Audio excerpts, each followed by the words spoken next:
Welcome back, everyone. I'm sure you share my excitement to dive back into today's enriching discussions. Before we proceed, let me remind you that we're offering simultaneously interpretation in English, Spanish, and Portuguese, both for in-person audience and our online viewers. So please select the language that suits you best. Now picture this: a knight, a lawyer, and two economists strolling into Knowledge Week. Wow, quite intriguing. It's not every day that we have the privilege of hosting such prominent figures, each at the top of their respective fields of investment, impact, evaluation, and research, gathered to explore avenues for promoting development effectiveness. Please join me in giving a warm welcome to our distinguished guest, Sir Roland Cohen, President of the Global Steering Group for Impact Investments. I want to know if we have Sir Roland already. He's going to be connected with us. And Marie Garder, Executive Director for the International Initiative for Impact Evaluation, known as 3.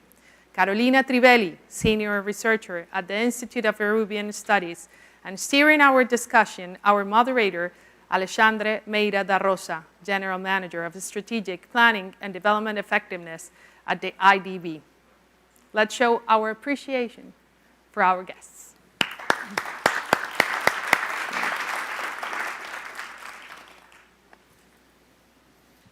Okay, can you hear me well?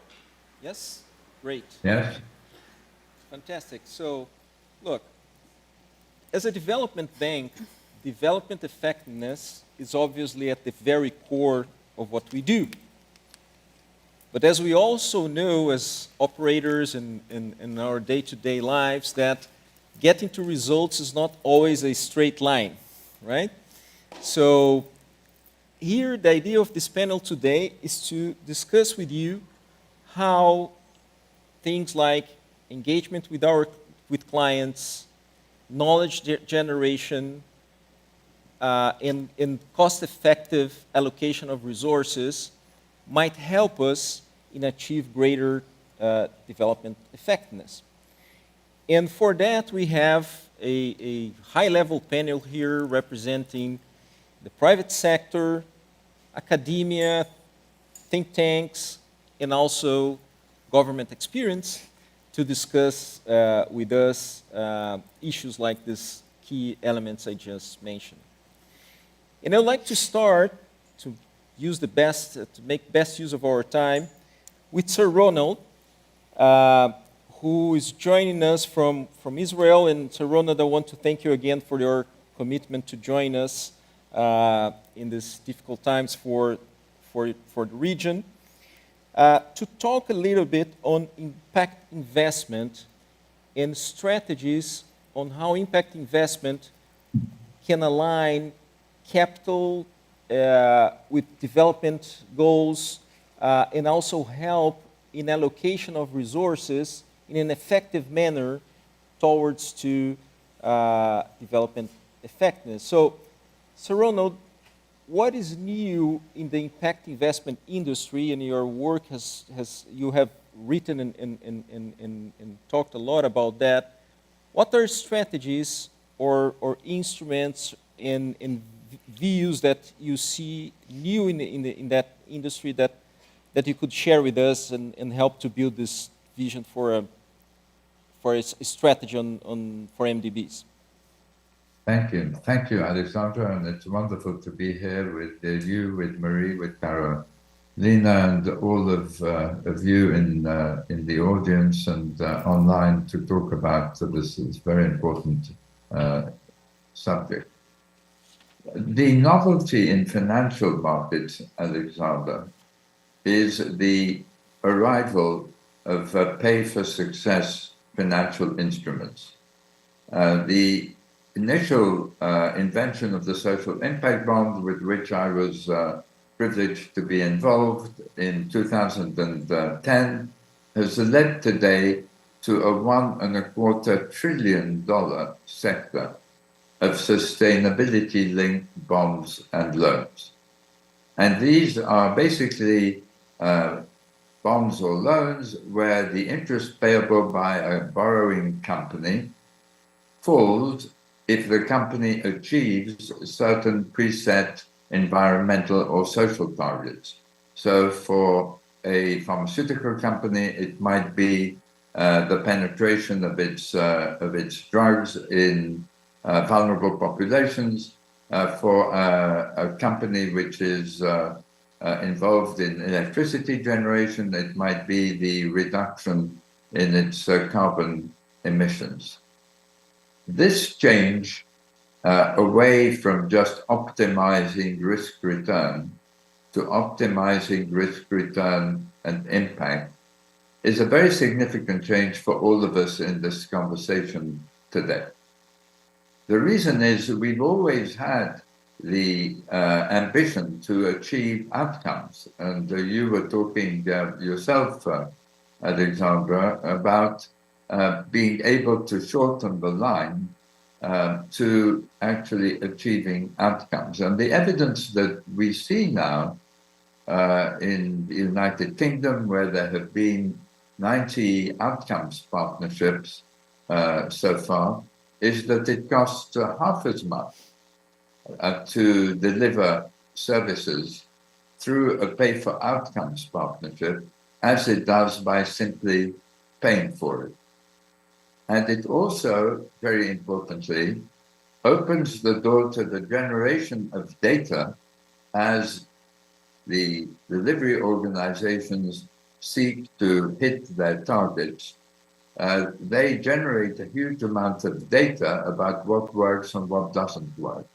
And that informs political decision-making afterwards about the best ways of achieving development goals or dealing with social issues in more developed countries, or environmental issues as well. And so I think we're on the threshold of a new model now, where, like the Education Outcomes Fund, which I'm also privileged to chair, where we pool commitments to pay for outcomes when they have been achieved.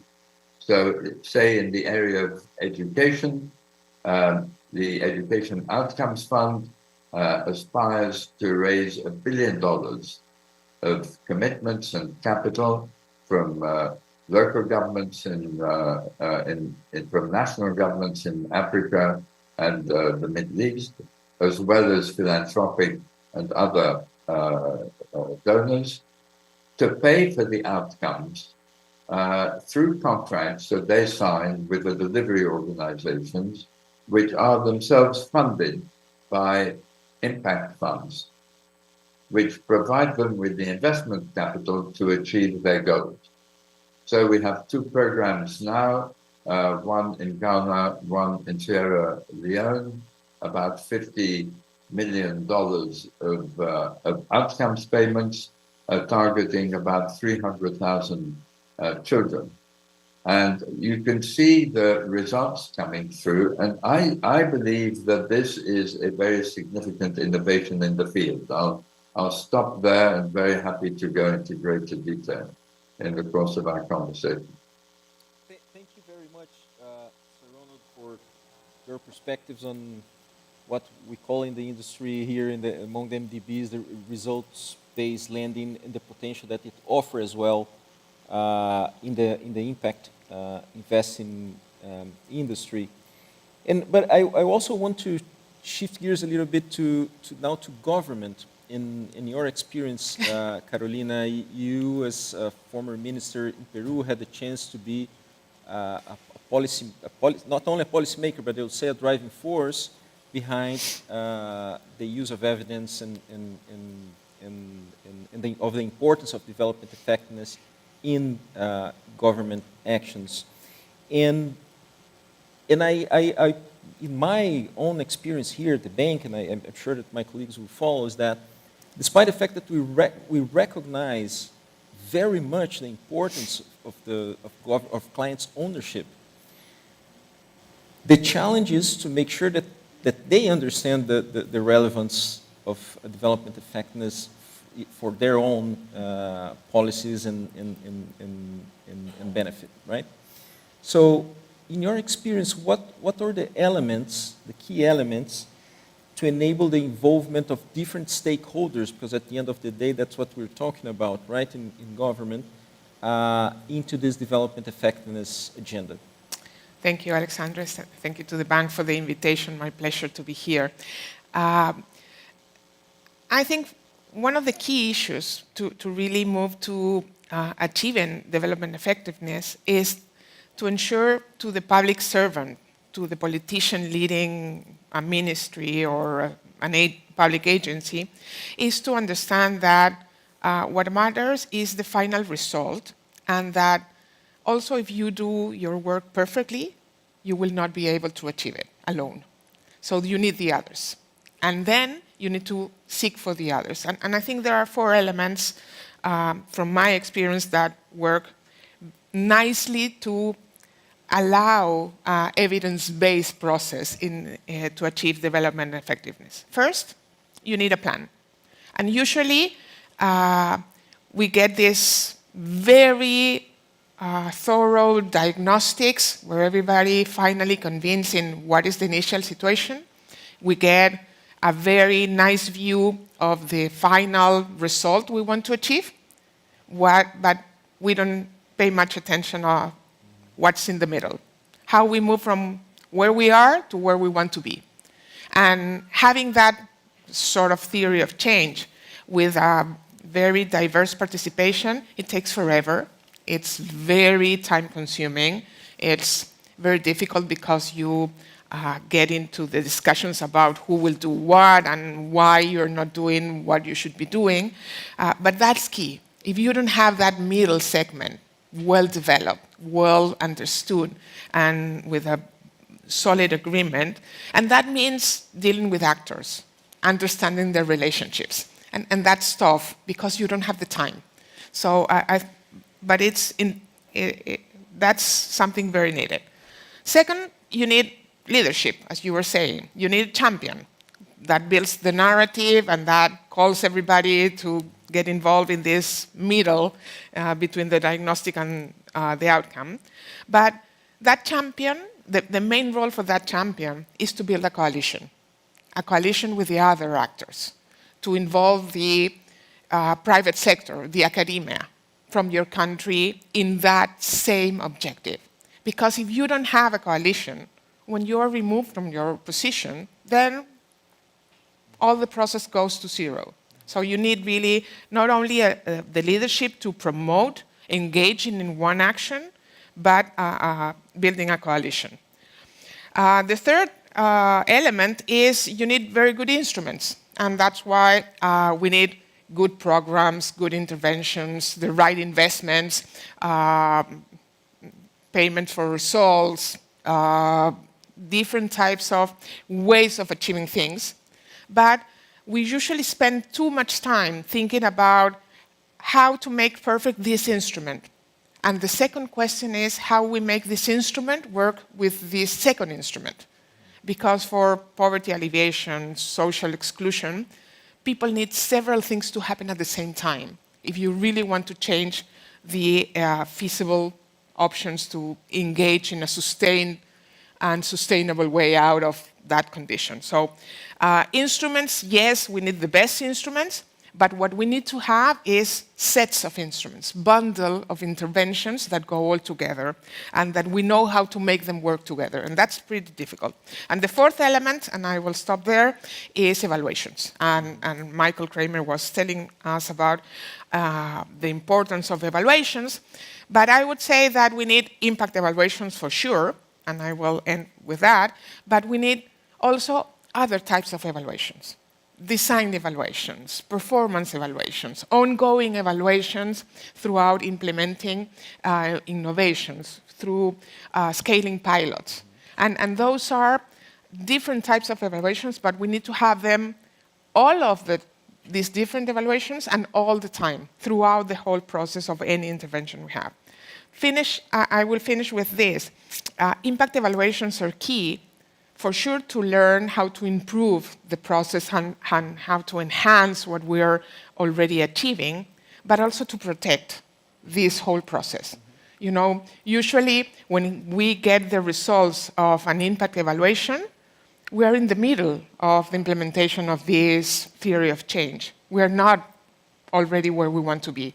So we need this impact evaluation to ensure us that we have enough evidence to support to keep implementing for a longer time these whatever instruments we're using to achieve the goals in the future.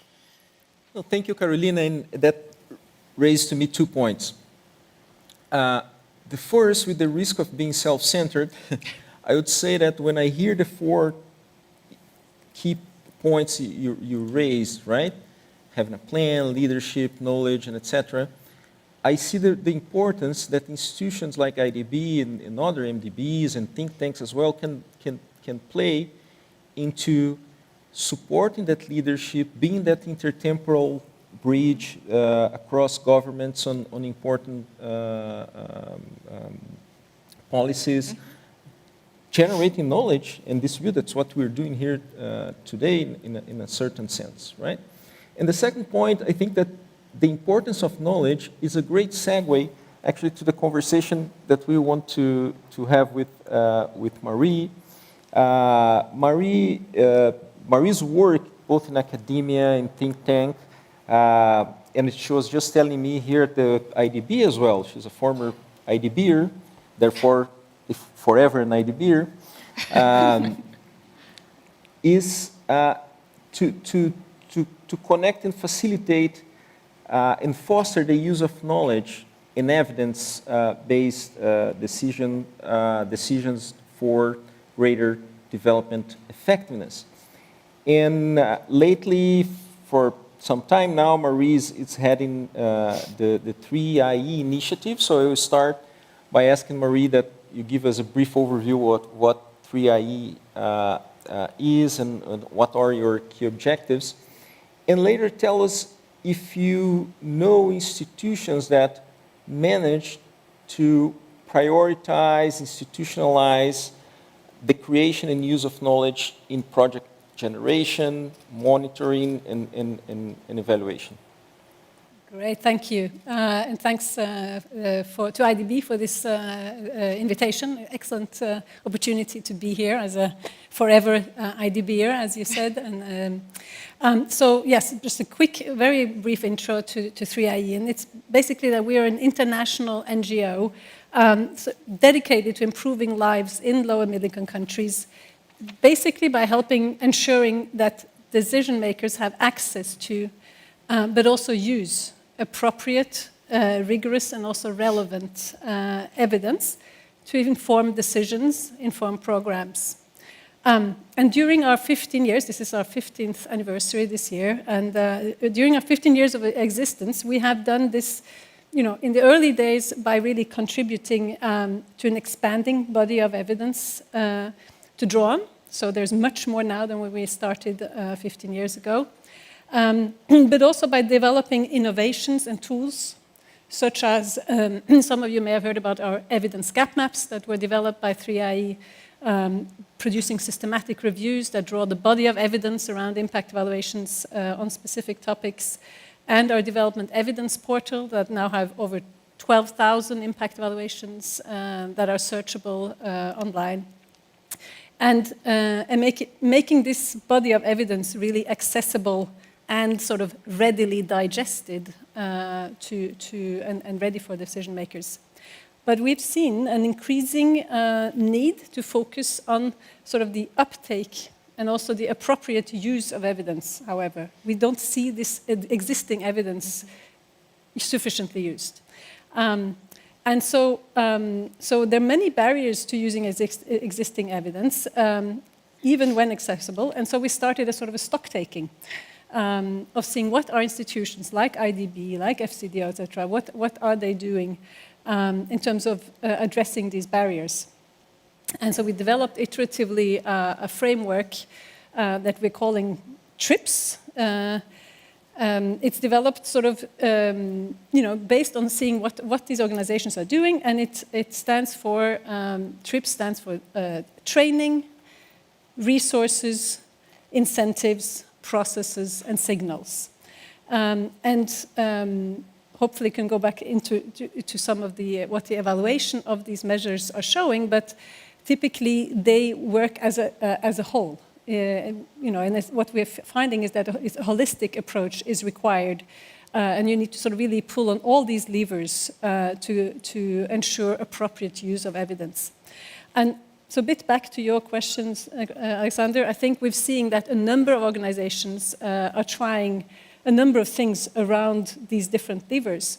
And so, for example, just this week, training, this Knowledge Week in IDB is an example of that. USAID had a learning month, I think it was in May, on resources. For example, recently the NORAD and the Norwegian Aid Cooperation and the Ministry of Foreign Affairs in Norway actually decided in their national budget for 2023 that it was in fact allowed and expected that you should use evidence to inform aid, and that evaluations were actually okay to use as part of your budget.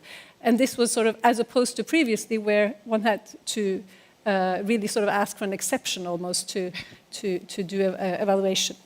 On incentives, we see that, for example, the World Bank started making packages of existing evidence from their completion reports from existing impact evaluation systematic reviews available ahead of time when TTLs were starting a new project. So that's again, a good measure.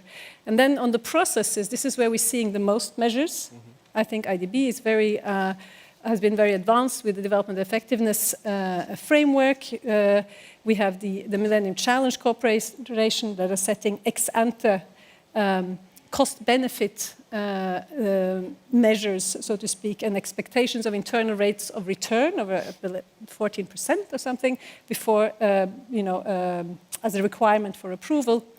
And then finally on signals, I think we've heard very clearly, for example, the IDB president setting now signals expectations from the top, and this also trickling down.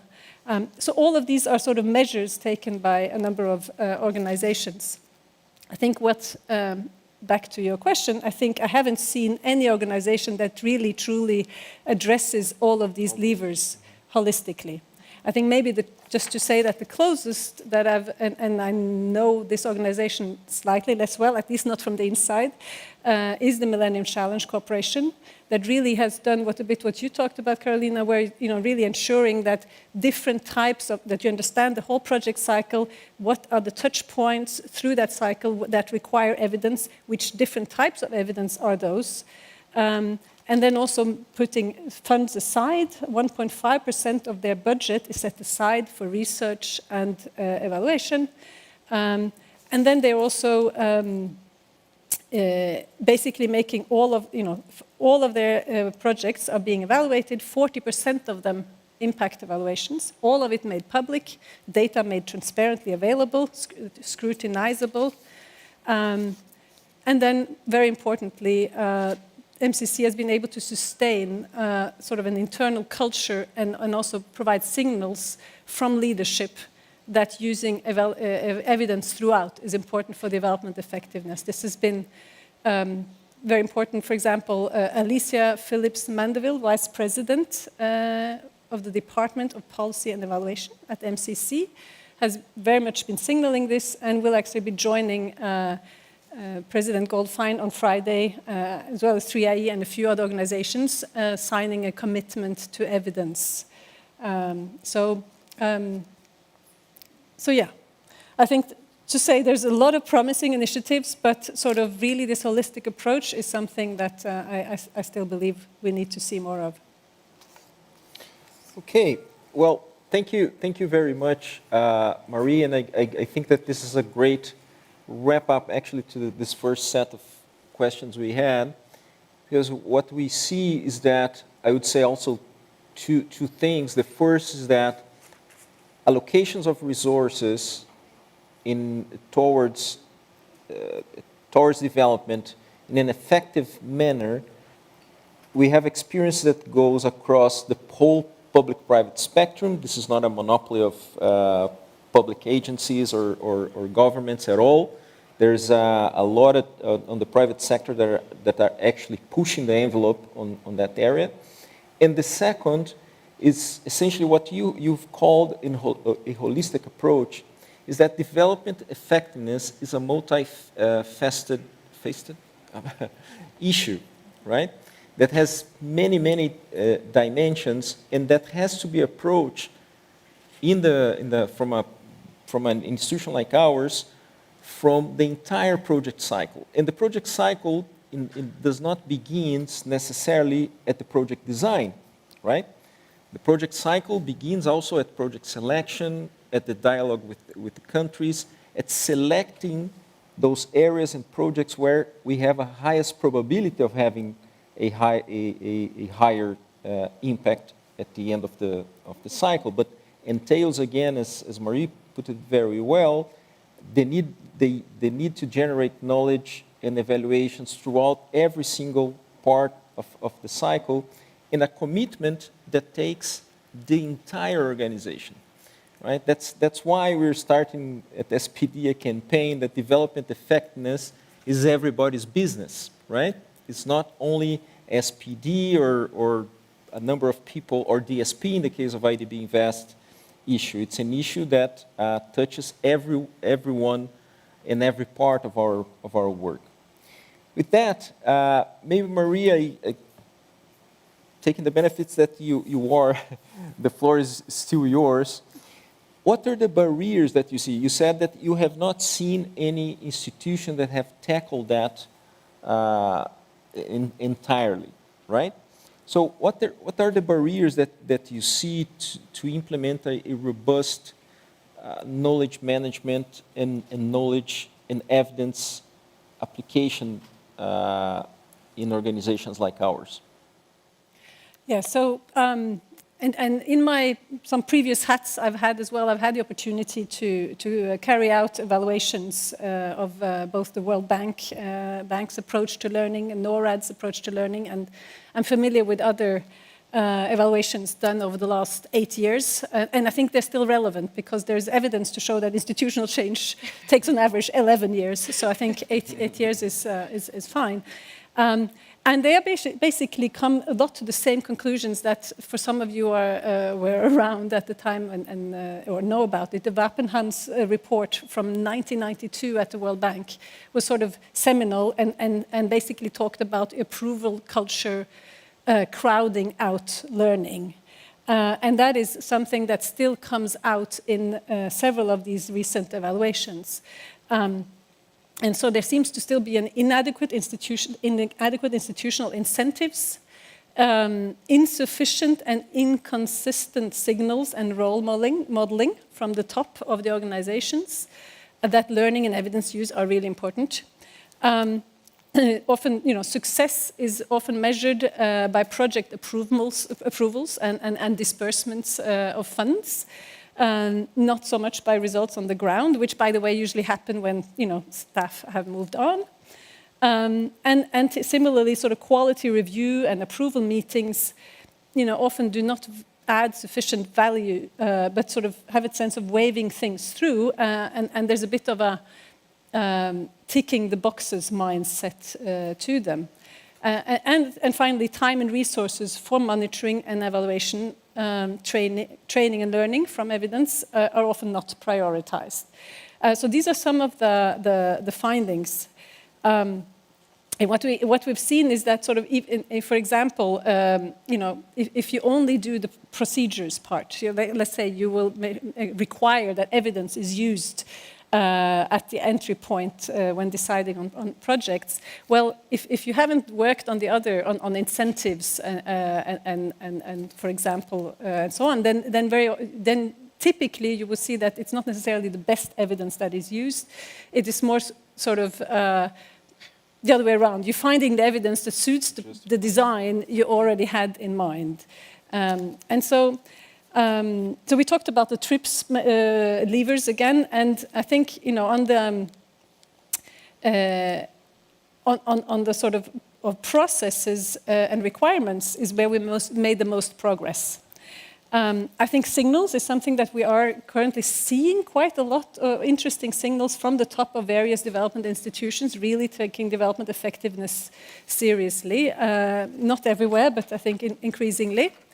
Where I think the biggest challenges lie are some around training. I think there's a need for more training, not only about how to do impact evaluations or how to do other types of evaluations, but really about asking the questions, like how do I know this? Or how does my senior actually know? Does this person know what they're doing, or am I just copy-pasting a program from previously?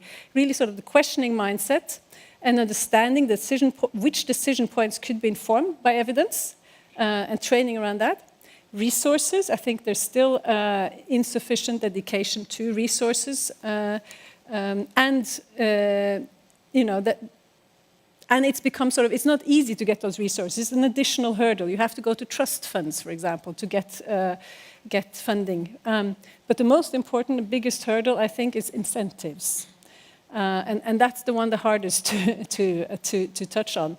I think the biggest incentive of all is if the market demands excellent knowledge and sharing of best practices, etc. So creating a market for outcomes, in a sense. I've written a paper about this, and really sort of that's what the discussion should be. If the governments, like we talked about, can have that kind of conversations about what is it the government wants to achieve and how do we together achieve it, I think that's going to be a huge incentive for staff in all sorts of development organizations who are intrinsically motivated, by being in organizations that are mission-driven. So that's one. But I have a couple of others that I think are important. You have to make it easy to do the right thing. So rather than having to go to trust funds, etc., to do the right thing and the additional bureaucratic hurdles, can you make it, sort of an expected thing that you get access to funding to do evaluation? Can you make it easier to access existing evidence? A little, again, PR for 3IE. We have this development evidence portal. It is the largest of its kind in the world. It has over 12,000 impact evaluations. It's searchable. It has systematic reviews in there, and so on. But making these kind of tools available, and so on, and then make it easier to free up time potentially for project leads, for managers. And that's partly by looking at the bureaucratic processes of which add value and which are just box ticking. Again, I think it's important. Make it also easier and safe to share lessons. Adapt, pilot, take risks. I think we've heard from several and earlier this morning as well that's not this, that's important to take risks, but is that incentivized sufficiently in our organizations? And then reward staff for learning and knowledge sharing, sort of in promotions, performance reviews, etc. And don't penalize when projects fail, but just penalize if they keep doing, not learning the same lessons. I have a few more lessons, but I'll stop there because I know you. Could I come in here, Alexander? Sir Ronald, go ahead. Yeah, I want to pick up on this question of incentives that Marie highlighted, because I think that is the most important part of our conversation today. For me, making evidence accessible and evaluating impacts are bits of an engine. They're not an engine in themselves. They don't provide the incentives for it. They don't provide an incentive for people to achieve impacts or to do so in the best possible way. They provide very valuable components of an engine. And the engine is results-based funding. When you have results-based funding, it is based on evidence and it is based on evaluation. But you have very big incentives that unite the private sector, the public sector, the academics in the world, and social organizations. They each have a different incentive. The outcomes payer, and Marie, you referred to creating a market for outcomes. To have a market for outcomes, you need to have somebody who's buying them, not just somebody who's achieving them, right? And so if you create an outcomes fund for any issue that we think is crucially important for us, you create a market, precisely that. You even create price discovery in that market by having investors and social sector organizations or businesses that are prepared to try to achieve these outcomes and get paid for it and get remunerated for it if they invested in it. And so the power of results-based funding is that it unites all of the different sectors that we want to motivate through incentives in achieving the goal and getting remunerated for it, and you only get paid if you achieve the outcome. That is a huge discipline for the organizations delivering the services. So government is incentivized because it does it at half the cost of traditional fee for service. Investors are motivated and incentivized because they get both a financial and a social return. The organizations using the investment capital in these outcomes partnerships have contracts that give them a business model, enable them to achieve revenues if they hit targets in education or in any other field. And so when you begin to think in terms of outcomes partnerships, you use the power of evidence and you use the power of evaluation in order to be able to create these incentives to create a marketplace, precisely as Marie described. So Ronald, taking the opportunity that you have the floor in this very interesting construction you made on showing how results-based funding or results-based lending align those incentives at the different levels, across different stakeholders and across different levels. My question to you is that anything that governments or regulatory bodies could do to facilitate and even incentivize these markets, right? In the case of the private results-based lenders or funders? Sure. I mean, what we found very interesting of the Education Outcomes Fund is that in both Ghana and Sierra Leone, the government said we are prepared to put 15% of the money up for the Outcomes Fund, okay? And they can house the teams that are working on the ground.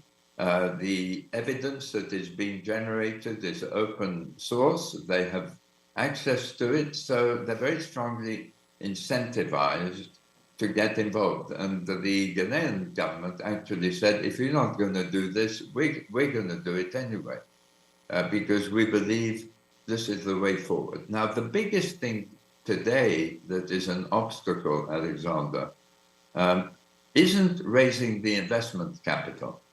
I mean, you know that from your own experience as a bank. There's lots of capital in different pots today that would like to achieve impact and a financial return. The difficulty is in putting the outcomes funding together. And that's where government has to play a role if we want to accelerate the increased effectiveness of development. We need governments to say, look, we have entities like US AID and others in the world that are capable of providing grant capital. That grant capital will go in commitments to outcomes funds, because those outcomes funds will prepare tariffs for educating or dealing with the health issues or whatever other social issue we're trying to tackle with specific populations. We may want to pay more for a young woman that gets educated than a young man, for somebody from a village than somebody from the city, from somebody who's disabled than somebody who's able-bodied. We can provide incentives, again, picking up Marie's point, for the organizations delivering the services to do so in the most effective way socially, not just the low-hanging fruit. When you have that expertise and you can sign contracts, it's easy for banks like UBS and impact venture organizations like Bridges Ventures to put together funds that fund these organizations seeking to receive the outcomes payments. So if in this conversation we can create a mechanism where governments are incentivized, begin to understand this, and we can go into the reasons why it hasn't happened faster, because there isn't yet the institutional readiness within government to change to these different ways of commissioning. So we have to incentivize government to go to these new ways of thinking despite the inertia in the existing system. And the motivation for them should be, it's going to cost me half as much, and the quality of the services delivered are going to be superior, and the evidence is going to be superior and is going to help me in policy making, and everything will have been evaluated and audited to the highest professional standard.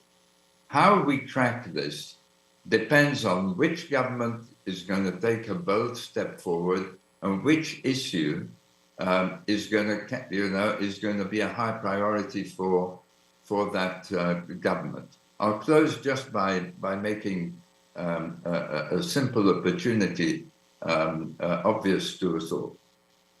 At the G7, the recent G7, Japan launched a global impact investment health initiative. Let us focus on diabetes and malnutrition. Let us create outcomes funds to pay for improvements in the prevention of diabetes and malnutrition. They affect hundreds of millions of people across the world. Diabetes, about 800 million people.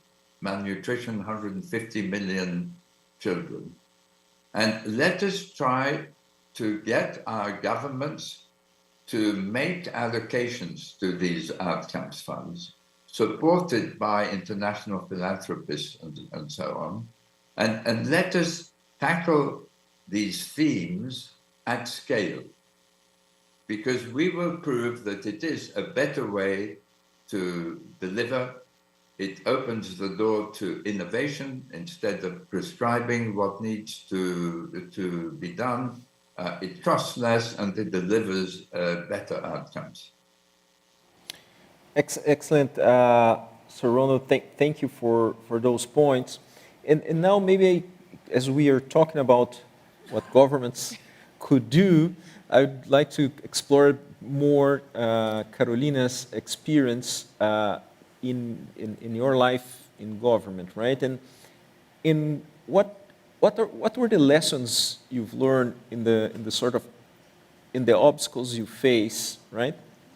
In trying to implement this development effectiveness focused policies, let's say, right? In what are the, I think I'm losing my mic here.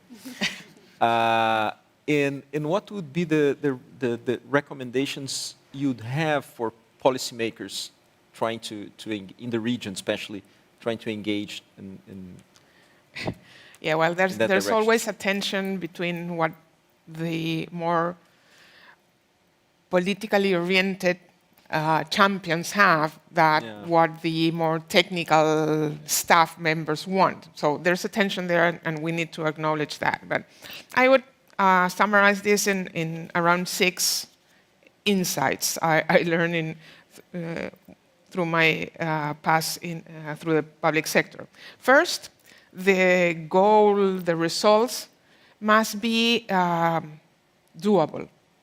Because you go and tell the president, we are thinking about implementing this program, and this will reach 100,000 early childhood children. You say, wow, 100,000, that's nothing. I can not do that. Say, no, we need to do it for 100,000 to prove that it can go to scale. They say, well, okay, let's do it. But there's a tension. The policy leader will want big numbers in short terms, and that doesn't work. That's not feasible. So there's a big trap there, and you need to deal with that. Second, it's better if it's not your idea. It's not something that you, as leader of one topic, issue, sector, discover. It's something that someone else already did, and you're bringing to your country, to your sector. We did Cuna Más, Caridad is here, an early childhood development program, and we got the idea from Jamaican experience. They did it in Jamaica. We're bringing and adapting that experience that was highly successful there to the public sector, to the Peruvian context, and to the characteristics of our sector, development and social inclusion. And that was very relevant to protect the program. It's not something that a great mind created within MIDIS, but we're bringing lessons from abroad. And that is a big tension, because if you have political intentions, you want the idea to be yours. But if you're a technician, it's a lot more safer to bring the idea from somewhere else. Third insight, well, evidence, use evidence, and the more international evidence is out there to support your initiative, the better. But you need to have access, and that accessibility is not always that easy for public servants. Fourth, we need to understand that for several public servants, evaluations are a big threat. Because if the evaluation comes out saying that something went wrong, that means that you did wrong, that you misused public money, that you will be in trouble. So we need to deal with that tension, because if we don't change the mindset of what's the role of evaluation, saying that the good thing about finding that something was going wrong is that we will stop spending money in something that is not really bringing any results. So, but that has to be a mindset change in the public sector sphere. Sixth, you need to have interlinked work and coordination. And that sounds pretty easy. Let's agree on how we're going to do it, and let's do it. And you usually get nice agreements at the ministerial level or at the program leader levels. But then what you really need to have is instruments and incentives to allow the planning and budgeting officer from one sector to work in coordination with the planning and budget officer of another sector or of a different governmental level. And that is very difficult. We have very little experience on instruments that really achieve that. And that is the key to have good implementations. And the last one, insight I would like to share, is that evaluations are key, impact evaluations are key, but they need to be external, done by an independent body, and hopefully funded also by, not by the government. Because if it's also the Ministry of Finance that is pulling money to pay for the evaluation, then there's always the suspicious, is within your government, they are being nicer, this is not quite good. So it's tough, because it's easier to move money from the public budget for the evaluation, that having the money from the outside, but the impact of that evaluation results will be a lot better and a lot more protective of the process if it's paid independently too. Excellent, Carolina. As we approach the last mile of our panel, what we saw in this last round of questions were an interesting discussion on how institutions, both on the public side and the private side, can institutionalize development effectiveness, right? And the challenges that we have, the many challenges that we have in doing so. But in Carolina's last intervention, she was telling about the importance of coordination, of intra-government coordination for those objectives to be achieved, right? To have effectiveness as a top priority. I would expand that and say that this is a mandate and a challenge as well on many different levels, right? It requires coordination between MDBs, it requires coordination between governments and the private sector, and that's what I would like to take this few minutes we have left with our panelists to explore. And then I'll pick on your brains, Sir Ronald, and what are the opportunities do you see for impact investors and development organizations like ours to collaborate more effectively to maximize our joint impact? Thank you, Alexander. I think first of all, we have to recognize that there are changes in financial markets which make it easier for us to attract money from from investors who have a different set of considerations in their decision-making that include both profit and impact. So moving in the impact into the impact area through results-based funding, in particular, in my view, is capable of attracting a lot more funding than we have today within the development sector.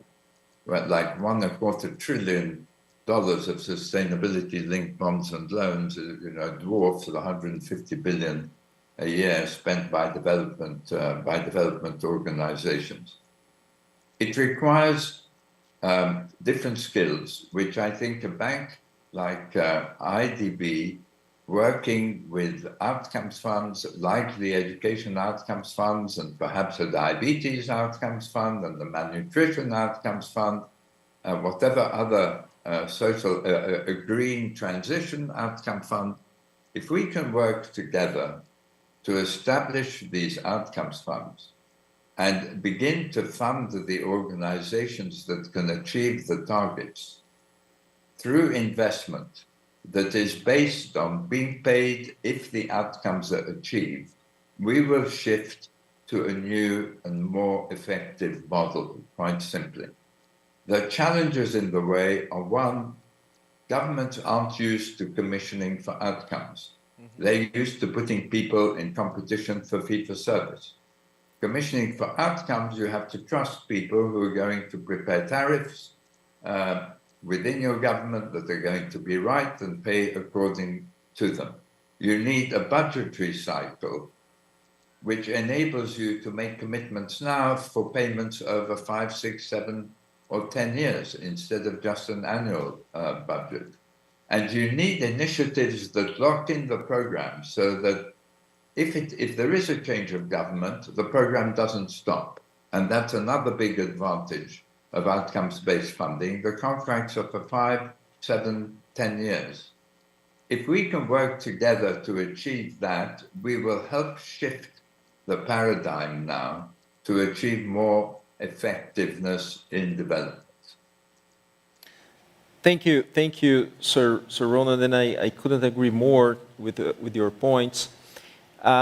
Carolina, I would like to hear your reflections on that, also on how we can coordinate among organizations. But what, as a policymaker, what was the value added that MDBs had for the clients, right? So how we can coordinate better with the clients as well. Yeah, Alexandre, my experience was very particular because I was in charge of creating a ministry. So I began from scratch.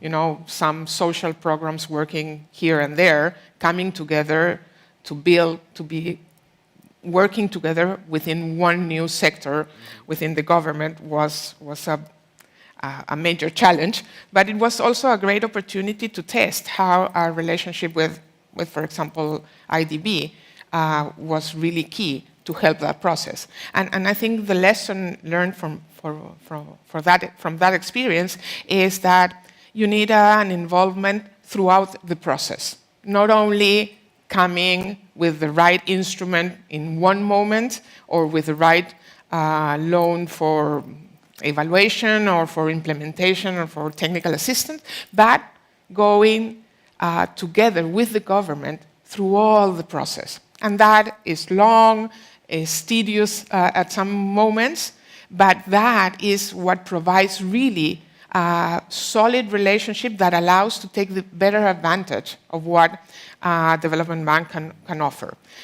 In the case of IDB and MIDIS, this was maybe a unique case because, you know, MIDIS, the Ministry of Development and Social Inclusion, didn't have any offices at the beginning.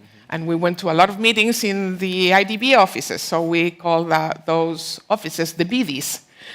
So just to ensure that it was a very strong relationship. But the key issue was that what you really need is full support throughout the process. And to really answer the needs that arise at each different moment in the creation of a program, the implementation of an intervention, the design of a new type of program, and that support has to be on time. You don't want to have the Development Bank bringing the best expert in the world 6 months later than when you really need it, because you don't have the time to wait for that. You will make decisions before. And then it won't help. So being there is the only way to really ensure that you can answer on time.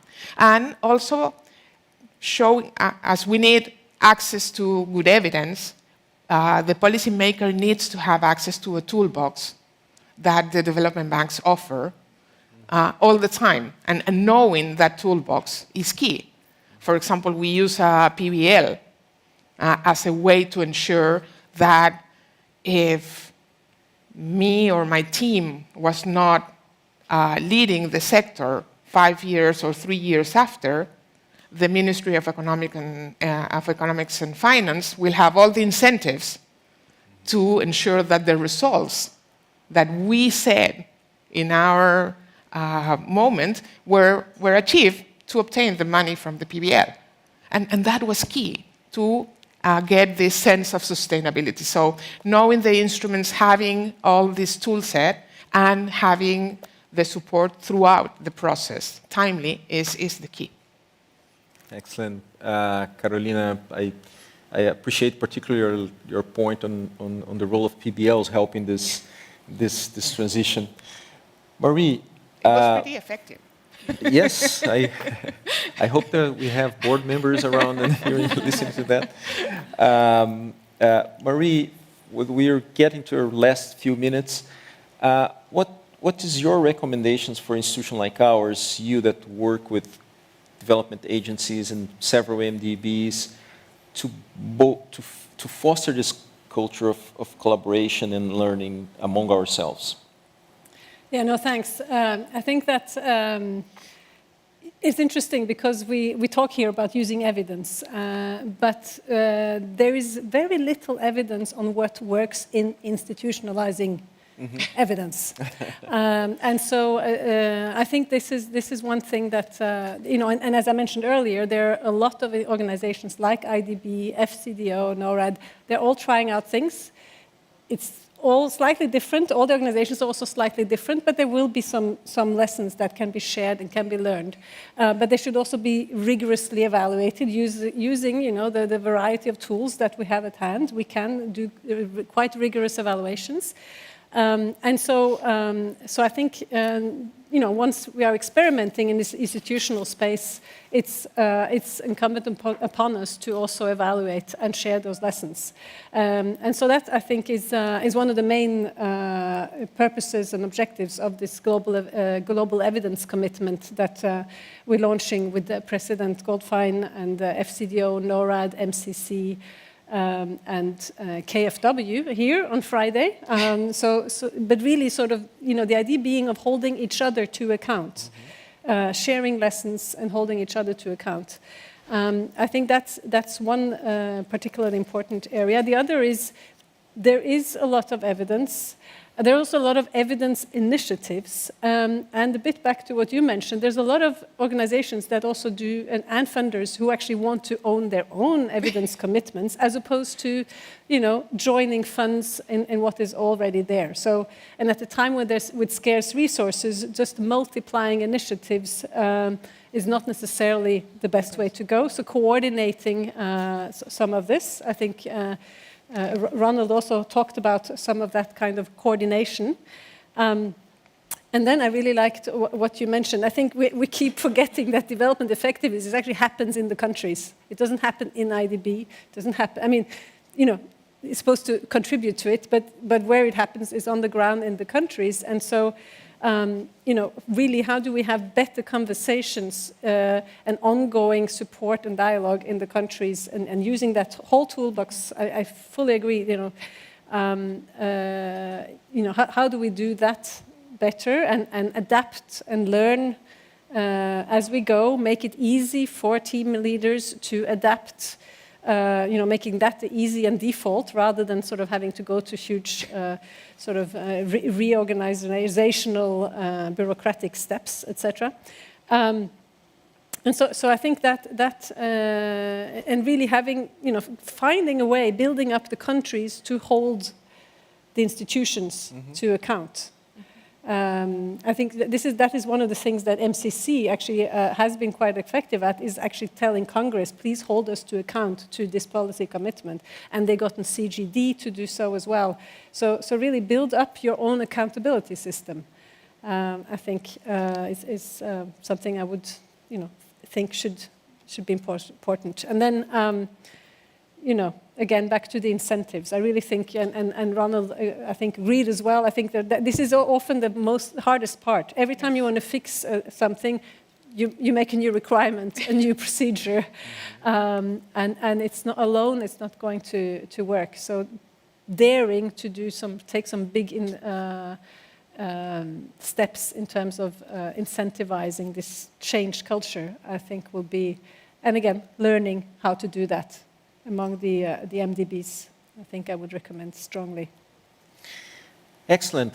We are already over time, so I won't be able to do justice to all the richness of the conversation that we had here. I just want to, but was extremely valuable, certainly for us, in the moment that we are revisiting our development effectiveness framework, in the moment where we are putting impact as front and center to our new institutional strategy. And for that, I want to thank Carolina, Marie, and Sir Ronald very, very much for your participation. Thank you very much, and thank you for being with us. Thank you.